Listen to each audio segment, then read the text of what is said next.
Hello, my creative friends. I'm Heather North from heatherscreativeblessings.com. It is release week for the new Stamp of Approval Young at Heart collection. If you'd like to learn more about Stamp of Approval or to get on the wait list, go to cpstampofapproval.com. I'm starting out here with a piece of basil marshmallow cardstock, and I'm just going to use a box that my order came in. You can use your Stamp of Approval box when it comes. And I'm going to use some Dilutions ink spray. It reacts with water, and I'm going to be using a green and a blue. Now these colors are close to each other on the color wheel, so I know that they'll blend and play together very nicely. And I'm choosing these colors because I need a masculine birthday card. One of the things that's awesome about this collection is it can work for guys and gals. So the first thing I do is I spritz on the lid of my box just to see how the ink will come out and make sure that it's flowing nicely. And then I spritz kind of from the middle up to the top. And then I turn my paper and I grab the blue ink and I spray from the middle to the top again. Now I wanted it even bluer than it was, so I grabbed another ink color and just spritzed that on there. And I'm going to set it aside to dry. As you can see, my colors are really blending and moving together. If you want a little more differentiation and you don't want it to pull, one of the things you could do is tape your paper down to your box or another piece of paper so that it would lay flat. But I wanted it to be very organic and messy and grungy, so I'm happy with the way it is. To keep my cardstock from shifting too much, I just put a little bit of snail adhesive on the back and used my finger to remove some of the tack. And then I adhered it just gently to a piece of scrap paper. And now I've got the Harleen stencil from Winnie and Walter for the Young at Heart collection. And I just tacked it down with some Post-it tape. One of the things that's really awesome about Catherine is that she asks her design team, what are you missing in your stamp room? What do you want to see in the new collection? And everything I asked for, I got in this collection. This is one of the things I asked for. And I think she had already kind of planned to have it in there, so it worked out well for both of us. And that was a diamond stencil. I wanted something that was graphic that I could use for masculine as well as feminine cards, and I think this fits the bill. So here I'm trying to get the water to kind of pool under the plastic of the stencil. And to do that, I'm using my heat tool to just kind of push the water out of place. And now I've just got a paper towel and I'm pressing it over the stencil. I'm not rubbing and moving it because I don't want the water to shift too much, but I do want to pull up some of that ink, that wet ink. That's actually a pretty design. I might have to try next time just using a regular piece of paper and see what I can come up with. Okay, so here I'm just taking my heat tool because I have absolutely no patience, and I'm moving it around some more, and then I'm just going to peel it up. And as this dries, it will lighten up even more than it is.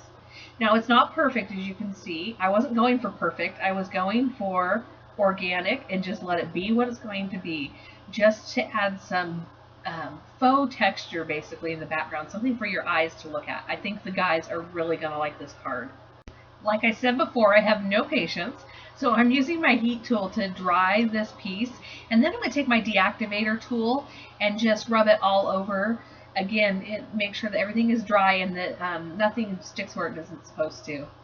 And I'm going to take this Happy Birthday to You sentiment from one of the Sugar Pea Designs stamps. It's in the Young at Heart collection. And I stamped it with VersaFine Onyx Black ink. I love this ink. It's crisp, it's clear, but it smears on me really easily. So I'm going to heat set it with a heat tool. And you saw there, I just wiped that up with a baby wipe. This stuff, I was really impressed with the Sugar Pea stamps themselves. They're just a really high quality. Okay, so I use clear embossing powder, sprinkle it over the whole thing, heat set it with my heat tool, and the sentiment becomes shiny. It has just a little bit of texture, which the guys love, and it keeps it from smearing. Now, when I was making this card, I kept singing the Happy Birthday song, and I thought, wouldn't it be cool to have music notes on this so that when they open the card, they start singing it too? And guess what? There's music notes in this collection. I'm telling you, it has everything. So I pulled out these little music notes. I was going to do stamp surgery, and I just couldn't do it. I was going to split them apart, and I just could not do it. So I'm stamping this off to the side because it's kind of at an angle. I wanted to make sure that I had the angle kind of going the way I wanted it to.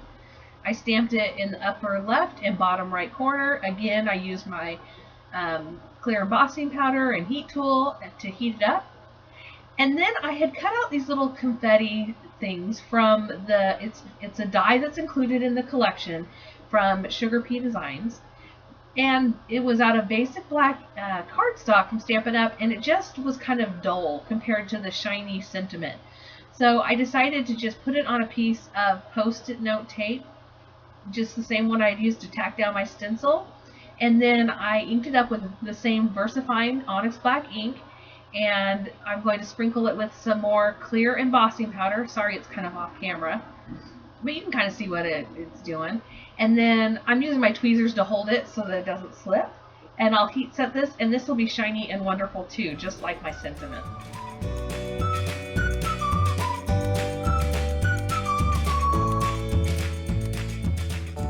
Another thing I begged Catherine for was a stitched rectangle die with a scallop die that could go behind it as a mat.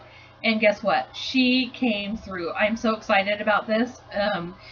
I have been using one from My Favorite Things that's a lot larger than this, but I like that this collection has it together, and it also includes a cake die and some circles and stars and this confetti and a balloon and just, I mean, she packed a lot into this journal card die, and I think that this was also made by Sugar Pea Designs. So I die cut out just the scallop. I measured it's about 3.5 by 4.5 inches. So I cut my black mat just 1/8 of an inch bigger at 3 5/8 by 4 5/8 inches.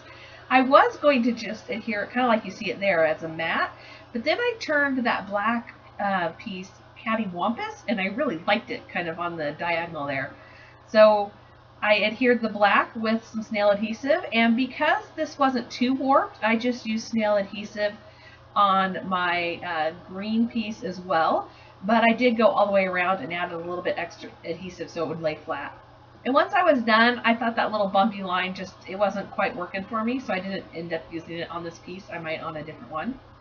But I'm using my tweezers to pick it up. It's just easier for me, and some Ranger Multi-Matte Medium. That way if the glue squishes out, you're not going to see it. It just dries clear and matte. And now this baby is ready to be mailed. If you want to see more of the Stamp of Approval collection, check out the links below. I will have links to other cards I've made, as well as Catherine Pooler and the design team, and you can see what they've been up to. Tomorrow is our big blog hop reveal with all of the design team and some special guest designers. You will not want to miss it. I will have another video for you, so be sure you are subscribed to see it when it goes up and goes live. Thank you so much for joining me today. If you like this video, please give me a thumbs up and subscribe to my YouTube channel to see more from me. I hope that you find some time today to get a little bit creative. Bye!